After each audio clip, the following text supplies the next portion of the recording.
Hello learners. आज हम इस वीडियो में पढ़ रहे हैं Keynesian fundamental law of consumption, जिसे हम साइकोलॉजिकल लॉ ऑफ कंजम्पशन भी कहते हैं। तो ये जो हमने कंजम्पशन फंक्शन शुरू किया था उसका थर्ड पार्ट है। थर्ड पार्ट इसलिए क्योंकि इसकी जो फर्स्ट पार्ट है उसमें हमने किया था consumption function and propensity to consume. Second part में हमने इसमें किया है कंजम्पशन फंक्शन का जो सेकेंड पार्ट है उसमें हमने किया है प्रोपेंसिटी टू कंज्यूम, उसके टाइप्स, जिसमें हमने average propensity to consume, marginal propensity to consume किया है, और प्रोपेंसिटी टू सेव, जिसमें average propensity to save, marginal propensity to save किया है। अब कंजम्पशन के बारे में ही जो केन्स है वो एक नियम देते हैं जिसे हम साइकोलॉजिकल लॉ ऑफ कंजम्पशन कहते हैं। उपभोग नियम, मनोवैज्ञानिक उपभोग का नियम, या केन्स का फंडामेंटल लॉ भी हम इसे कहते हैं। तो ये नियम है क्या? This is the important question. ये जो हमारा चैप्टर है उसका इम्पॉर्टेंट क्वेश्चन है कि केन्स का उपभोग का आधारभूत नियम या उपभोग का मनोवैज्ञानिक नियम क्या है। तो सबसे पहले हम पढ़ते हैं इसका मीनिंग। तो this law propounded by Keynes on the relationship between aggregate consumption and income. तो जो ये नियम है केन्स ने प्रोपाउंड किया और किसके ऊपर बेस्ड है? ये एग्रीगेट कंजम्पशन और income, and it is also known as psychological law of consumption. इसे हम उपभोग का मनोवैज्ञानिक नियम भी कहते हैं। अब इस नियम के अनुसार क्या है? ये नियम क्या है कि देखिए, when income increases consumption also increases. जब आय बढ़ती है तो उपभोग भी बढ़ता है, but increase in consumption is less than increase in income. लेकिन उपभोग में होने वाली वृद्धि, इंक्रीज इन कंजम्पशन, उपभोग में होने वाली वृद्धि आय में होने वाली वृद्धि से कम होती है। इसका मतलब है आय में अधिक वृद्धि होती है लेकिन उपभोग में उतनी वृद्धि नहीं होती। तो केन्स कहते हैं कि जो समाज है उसका मनोविज्ञान, उसकी मनोवैज्ञानिक प्रवृत्ति इस तरह की है कि जब आय में वृद्धि होती है तो उपभोग में भी वृद्धि होती है, लेकिन उतनी वृद्धि नहीं होती जितनी की आय में वृद्धि होती है। इसको हम ऐसे भी कह सकते हैं कि उपभोग में होने वाली वृद्धि आय में होने वाली वृद्धि से कम होती है। इसकी definition, the fundamental psychological law upon which we are entitled to depend with great confidence both a priori from our knowledge of human nature and from the detailed fact of experience is that men are disposed as a rule and on the averages to increase their consumption as their income increases but not as much by the increase in income। इसका मतलब क्या है? Keynes कहते हैं कि जो मानव स्वभाव है उसके ज्ञान और अनुभव के आधार पर जो उपभोक्ता है वो अपनी उपभोग में वृद्धि करता है लेकिन आय के जितनी वृद्धि नहीं करता। इसका मतलब उपभोग में होने वाली वृद्धि आय में होने वाली वृद्धि से कम होती है। तो ये डेफिनेशन है केन्स की। तो इसका मतलब इस नियम के अनुसार क्या है? As income increases consumption also increases but increase in income increase in consumption is less than increase in income. अर्थात उपभोग में होने वाली वृद्धि आय में होने वाली वृद्धि से कम होती है। इसका मतलब जो लोग हैं वो सेविंग्स करना आरंभ कर देते हैं, सेविंग्स बढ़नी शुरू हो जाती है। जैसे जैसे इनकम बढ़ती है उपभोग भी बढ़ता है, कंजम्पशन भी बढ़ता है, लेकिन उतना नहीं। तो इसका मतलब जो सेविंग्स है वो हमारी बढ़नी शुरू हो जाती है। तो नेक्स्ट हमारे पास है एजम्पशंस ऑफ द लॉ। इस नियम की क्या मान्यताएं हैं? तो फर्स्ट एजम्पशन है no change in psychological and institutional setup. जो हमारा इंस्टीट्यूशनल और साइकोलॉजिकल सेटअप है, इट मीन्स मनोवैज्ञानिक और संस्थागत स्थितियां हैं, उसमें कोई परिवर्तन नहीं होता। अर्थात हमारी आदतें, फैशन, रुचि, रीति रिवाज, कीमत आदि में कोई परिवर्तन नहीं होना चाहिए। इस नियम की ये प्रमुख मान्यता है। नॉर्मल कंडीशंस, जो स्थितियां हैं सामान्य होती हैं, अर्थात युद्ध में, मंदी की स्थिति में, जो भी बिजनेस साइकिल्स आते हैं, कोई भी उथल पुथल, किसी भी अवस्था में यह नियम लागू नहीं होता। अर्थात ये नियम तब लागू होता है जब देश में नॉर्मल कंडीशंस हैं, सामान्य स्थिति होती है। रिच कैपिटलिस्टिक इकोनॉमी पूंजीवादी अर्थव्यवस्था, और वो धनी पूंजी अर्थव्यवस्था है। क्योंकि धनी पूंजीवादी अर्थव्यवस्था में क्या होता है कि लोगों की जो आवश्यकताएं हैं वो पहले से ही पूर्ण हो चुकी होती हैं, तो जैसे जैसे उनकी इनकम बढ़ती है उनका उपभोग उतना नहीं बढ़ता जितनी की उनकी इनकम बढ़ती है। तो इट मीन्स वहां पर सरकार का भी कोई हस्तक्षेप नहीं होता, गवर्नमेंट कोई इंटरफियर नहीं करती। रिच कैपिटलिस्टिक इकोनॉमी में कैपिटलिस्टिक इकोनॉमी वैसे भी वो होती है जहां पर अर्थव्यवस्था में पूंजीपति ज्यादा होते हैं और सरकार का जो रोल कम होता है। तो अर्थव्यवस्था ऐसी है जो कैपिटलिस्टिक इकोनॉमी होनी चाहिए। तो these are the different assumptions related to this law. Next we have propositions of the law, कि इस नियम की कथन क्या है, कि ये नियम किस तरह से अप्लाई होता है। तो फर्स्ट पॉइंट है, when aggregate income increases aggregate consumption will also increase. तो अगर हमारी इनकम बढ़ती है तो कंजम्पशन भी बढ़ता है, but by a somewhat smaller amount, लेकिन उससे कम मात्रा में बढ़ता है। इसका मतलब उपभोग के बढ़ने की दर आय के बढ़ने की दर से कम होती है, जिसे हम इस तरह से लिख सकते हैं, delta C is less than delta Y. इसका मतलब परिवर्तन उसमें ज्यादा होता है, आय में परिवर्तन ज्यादा है और कंजम्पशन में परिवर्तन कम होता है। Next, increase in income is divided in some proportion between consumption and saving. जो इनकम आय में जो वृद्धि होती है उसको उपभोग और बचत, सेविंग और कंजम्पशन में एक निश्चित सम प्रपोर्शन में डिवाइड कर दिया जाता है। इसका मतलब जो आय का जो भाग हम खर्च नहीं करते वो हमारे क्या होगा, उससे सेविंग में परिवर्तन होगा, कि या तो हमने कुछ हिस्सा खर्च कर लिया और जो कुछ हिस्सा बचा वो हमारी सेविंग्स हो गई है। तो इसका मतलब जब कुल आय में वृद्धि होती है, जब इनकम इंक्रीज होती है तो कंजम्पशन भी बढ़ता है और साथ ही साथ सेविंग भी हमारी इंक्रीज होती है। क्योंकि हम जो सारी आय का बढ़ा हुआ भाग जिसको हम खर्च नहीं करते ना, तो वो क्या होगा, वो बचत हो जाएगी। Next, an increase in aggregate income is unlikely to lead either to less consumption और लेस सेविंग देन बिफोर। क्योंकि इट इज नॉट पॉसिबल कि हमारी इनकम इंक्रीज हो और कंजम्पशन और सेविंग्स कम हो जाए, तो ऐसा कभी नहीं होगा। इसका मतलब क्या है कि कुल आय में वृद्धि होगी तो बचत और उपभोग पहले से कम नहीं हो सकते, क्योंकि अगर आय बढ़ती है तो निश्चित रूप से उपभोग और बचत में वृद्धि ही होगी। ऐसा नहीं हो सकता कि आय बढ़ जाए और उपभोग और बचत हमारे पहले से कम हो जाए। तो an increase in aggregate income is unlikely to lead either to less consumption और लेस सेविंग देन बिफोर। ऐसा कभी भी नहीं होगा। तो these are the different propositions of the law. Next हम इसको एक्सप्लेन करते हैं with the help of table and diagram. तो पहले हम करते हैं टेबल। तो देखो, टेबल को देखने से पता चलता है इनकम 0 है तो कंजम्पशन 100 माइनस 100 सेविंग्स है। इसका मतलब अगर आय 0 है तब भी कुछ ना कुछ कंज्यूम किया जाता है, क्योंकि केन्स हमेशा शॉर्ट पीरियड में बिलीव करते हैं, तो वो जो ये नियम है वो शॉर्ट पीरियड में लागू होता है। इसका मतलब है कि जैसे जैसे इनकम इंक्रीज होती है कंजम्पशन भी इंक्रीज होता है, और इनकम के 0 होने पर हमारा जो उपभोग है वो 0 ही रहता है। उपभोग हमारा कुछ ना कुछ जरूर बना रहता है। इट मीन्स इसे हम ऑटोनमस कंजम्पशन बोलते हैं, स्वतंत्र उपभोग, कि आय के 0 होने पर भी उपभोग हमारा है, कुछ ना कुछ हम उपभोग करते हैं। तो वो कहाँ से करते हैं, अपनी पास्ट सेविंग्स में से या फिर किसी से उधार लेकर। अब जैसे जैसे इनकम बढ़ रही है उपभोग भी बढ़ता है। अब इनकम हो गई 100 तो उपभोग में हमारा परिवर्तन हुआ 50 का, और सेविंग्स हमारी अभी भी नेगेटिव है। नेक्स्ट है इनकम इंक्रीज हुई 200, कंजम्पशन भी 200। अब जहां पर इनकम और कंजम्पशन बराबर हो जाते हैं तो वहां सेविंग्स 0 हो जाती हैं, 0 हो गई। अब इनकम बढ़ रही है, कंजम्पशन भी बढ़ रहा है, लेकिन देखो कंजम्पशन में होने वाला जो इंक्रीज है वो आय में होने वाले इंक्रीज से कम है।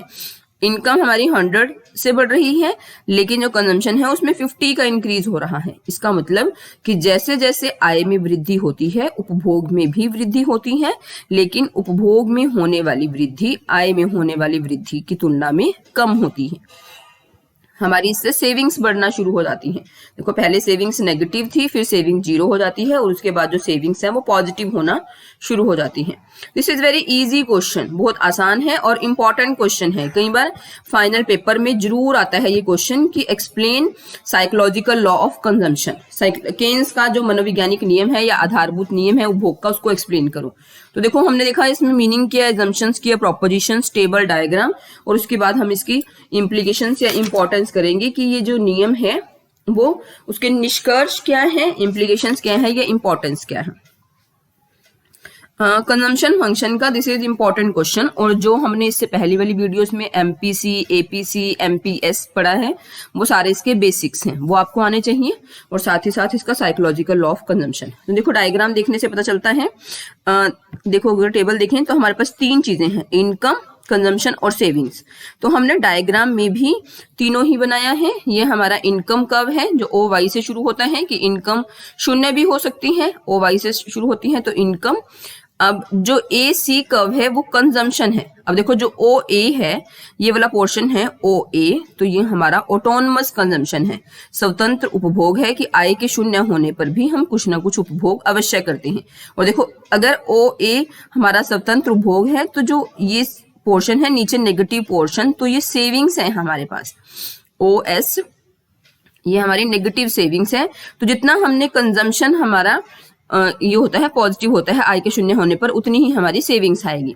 और जैसे जैसे इनकम बढ़ रही है वैसे वैसे उपभोग भी बढ़ रहा है, और हमारी फिर जब आय और उपभोग, इनकम और कंजम्पशन बराबर हो जाते हैं तो सेविंग 0 हो जाती है। तो इसका मतलब आय, देखो जो ये सेविंग कर्व है, ये सेविंग कर्व है, ये हमारा 0 हो जाता है। अब देखो फिर इनकम बढ़ रही है, कंजम्पशन भी बढ़ रहा है, और इनका जो गैप है वो सेविंग्स है, इनकम ऊपर है और जो कंजम्पशन नीचे है, तो जो ये गैप बीच में है E2, C2, E3, C3, तो ये हमारी सेविंग्स है, पॉजिटिव सेविंग्स, यही इतना ही पोर्शन ये है S2, S3। तो डायग्राम देखने से पता चलता है कि जैसे जैसे इनकम इंक्रीज होती है वैसे वैसे उपभोग भी बढ़ता है, लेकिन उपभोग में होने वाली वृद्धि आय में होने वाली वृद्धि की तुलना में कम होती है। तो यही हमारा साइकोलॉजिकल लॉ है, कंजम्पशन का मनोवैज्ञानिक नियम है। नेक्स्ट हम इसकी करते हैं importance and implication of Keynesian psychological law of consumption. तो फर्स्ट पॉइंट इसमें हमारे पास है स्ट्रेटेजिक इंपॉर्टेंस ऑफ इन्वेस्टमेंट, निवेश का महत्व, निवेश का इंपॉर्टेंट महत्व है। देखो वो कैसे, हमें पता है कि अगर हम अर्थव्यवस्था में आय और रोजगार को अधिक करना चाहते हैं तो उसमें निवेश और उपभोग का बहुत अधिक महत्व है। अब जो उपभोग है, कंजम्पशन है, वो जैसा कि हमने देखा कि भी लोग इनकम के बढ़ने पर उपभोग उतना नहीं बढ़ाते, तो यहाँ पर उपभोग उतना नहीं होता, तो यहाँ पर निवेश करना बहुत जरूरी है अगर हम चाहते हैं कि देश में अर्थव्यवस्था में हमारा उसका अर्थव्यवस्था हमारी स्मूथ चलती रहे। तो यहाँ पर हमें इन्वेस्टमेंट करनी बहुत जरूरी है। तो आय व उपभोग का जो अंतर होता है उसके बराबर कम से कम निवेश होना आवश्यक है। अगर नहीं निवेश होगा तो अर्थव्यवस्था में मंदी, बेरोजगारी आ जाएगी। तो इसका मतलब है कि इन्वेस्टमेंट का बहुत अधिक महत्व है। नेक्स्ट है refutation of says law of market, से के बाजार नियम का खंडन। अब जो से का बाजार नियम है वो क्या है, से कहते हैं कि सप्लाई अपनी डिमांड को खुद क्रिएट करती है, पूर्ति अपनी मांग का निर्माण स्वयं करती है। इसका मतलब जितनी भी अर्थव्यवस्था में सप्लाई होती है वो सारी की सारी डिमांड कर ली जाती है, लेकिन जितनी सप्लाई होगी उतनी ही इनकम जनरेट होगी, लेकिन उस सारी इनकम को लोग उपभोग नहीं करते, उसमें से कुछ भाग बचा लेते हैं। तो जैसे ही लोगों ने उस इनकम का कुछ पोर्शन बचा लिया तो इट मीन सारी की सारी जो हमारी सप्लाई थी उसकी डिमांड नहीं की गई। तो जो से का बाजार नियम था कि पूर्ति अपनी मांग का निर्माण स्वयं करती है, वो ऐसा इस दशा में नहीं होता। केन्स के नियम के अनुसार उसमें से कुछ ना कुछ बच जाता है। तो उपभोग व्यय क्योंकि हमारा उतना नहीं बढ़ता जितनी की आय में वृद्धि होती है, उपभोग में व्यय में उससे कम वृद्धि होती है। तो इसका मतलब जरूरी नहीं है कि सारी जो पूर्ति है उसकी मांग कर ली जाए। तो जो से का बाजार नियम था उसका यहाँ पर खंडन होता है, इट मीन्स वो सही नहीं है। Possibility of journal over production and unemployment. अब इसका मतलब है कि इस नियम के अकॉर्डिंग, साइकोलॉजिकल नियम के अकॉर्डिंग अर्थव्यवस्था में क्या होगा अति उत्पादन होगा, ओवर प्रोडक्शन होगा और अनएम्प्लॉयमेंट होगा। वो कैसे? क्योंकि जब लोगों को इनकम होती है वो सारी इनकम का कुछ भाग अपना खर्च नहीं करते, उसको बचा लेते हैं।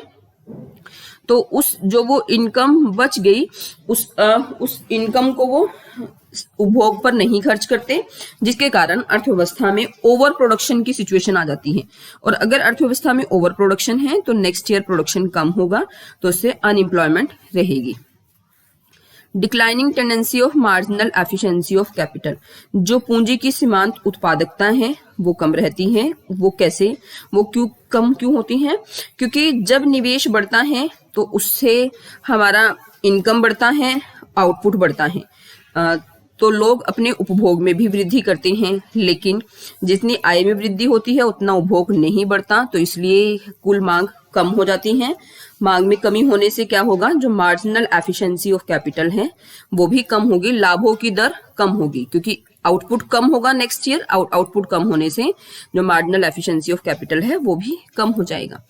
नेक्स्ट है हमारे पास अंडर एम्प्लॉयमेंट इक्विलिब्रियम, अपूर्ण रोजगार संतुलन। तो केन्स के अनुसार क्या है कि अर्थव्यवस्था में हमेशा पूर्ण रोजगार की स्थिति नहीं रहती, बल्कि वो अंडर एम्प्लॉयमेंट इक्विलिब्रियम रहते हैं। तो अंडर एम्प्लॉयमेंट इक्विलिब्रियम क्या है? जहां पर पूर्ण रोजगार की स्थिति से पहले ही कुल मांग और कुल पूर्ति एक दूसरे के बराबर हो जाती है। तो ये कब होता है? या तो जब हमारी एमईसी कम होती है या उपभोग में वृद्धि आय में वृद्धि होने की तुलना में कम होती है, तो इस अवस्था में अर्थव्यवस्था में अंडर एम्प्लॉयमेंट इक्विलिब्रियम रहता है। नेक्स्ट है ओवर सेविंग गैप, अधिक बचत अंतर। तो कहते हैं कि ये जो नियम है उससे जो सेविंग गैप इंक्रीज हो जाता है। इट मीन्स लोग बचत अधिक करना शुरू कर देते हैं, उनकी आय में वृद्धि होती है लेकिन वो बढ़ी हुई आय को उपभोग नहीं करते, तो जिससे उनकी बचत अधिक होना शुरू हो जाती है। तो ओवर सेविंग गैप होने से अर्थव्यवस्था में बेरोजगारी की स्थिति उत्पन्न हो सकती है। नेक्स्ट हमारे पास इसमें है एक्सप्लेनेशन ऑफ ट्रेड साइकिल्स। कहते हैं कि जो ट्रेड साइकिल्स हैं अकॉर्डिंग टू केन्स उसका जो रीजन है वो भी यही है कि अर्थव्यवस्था में आय में वृद्धि होने से उपभोग उतना नहीं बढ़ता, जिसके कारण आगे फर्दर प्रोडक्शन कम होता है। प्रोडक्शन कम होने से एम्प्लॉयमेंट कम होगी और एम्प्लॉयमेंट कम होने से इनकम कम जनरेट होगी और अर्थव्यवस्था में उतार चढ़ाव आने की, मंदी आने की स्थिति बनी रहती है। नीड ऑफ स्टेट इंटरवेंशन, तो कहते हैं कि यहाँ पर राज्य सरकार को हस्तक्षेप की आवश्यकता पड़ती है, क्योंकि उपभोग वह उतना नहीं बढ़ता आय के बढ़ने से, तो आय और उपभोग में एक अंतर आ जाता है। तो यहाँ पर सरकार को नया निवेश करना पड़ता है, सरकार को अर्थव्यवस्था में इंटरफेयर करना पड़ता है, जिसके कारण दोबारा से निवेश करने की संभावनाएं उत्पन्न करनी पड़ती हैं। सेकुलर स्टैग्नेशन, जो दीर्घकालीन गतिहीनता है, गतिहीनता में की जो अर्थव्यवस्था है वो एक तरह से रुक सी जाती है, क्योंकि इन देशों में लोगों की आय बढ़ने के कारण उपभोग में उतनी वृद्धि नहीं होती, जिसके कारण क्योंकि इनकी जो मूलभूत आवश्यकताएं हैं, आवश्यक आवश्यकताएं हैं वो पहले ही पूरी हो चुकी होती हैं, तो इनकी बचत अधिक बढ़ती रहती है। बचत अधिक बढ़ने के कारण निवेश के अवसर कम हो जाते हैं और इससे दीर्घकालीन गतिहीनता उत्पन्न होती है।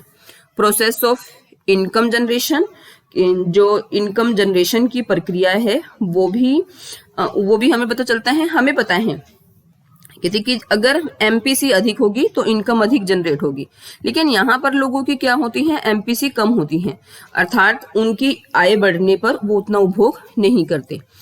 नेक्स्ट है इंड्यूसमेंट टू इन्वेस्ट, यहाँ पर लोगों को निवेश करने के लिए प्रोत्साहन करना पड़ता है, क्योंकि एमपीसी यहाँ पर लोगों की कम होती है और निवेश को बढ़ाने के उनके पास बहुत अधिक अवसर उनको उत्पन्न करने पड़ते हैं या उनको बताने पड़ते हैं, और यहाँ पर इंड्यूसमेंट टू इन्वेस्टमेंट होता है। तो these are the different implication और इम्पोर्टेंस ऑफ दिस। नेक्स्ट हमारे पास इसमें है थैंक यू। तो इस क्वेश्चन में हमने किया कि उपभोग का मनोवैज्ञानिक नियम क्या है, उसके assumptions क्या हैं, proposition, explanation and importance, and this is all about Keynes psychological law of consumption। तो आई होप कि आपको समझ आया होगा। So thank you very much.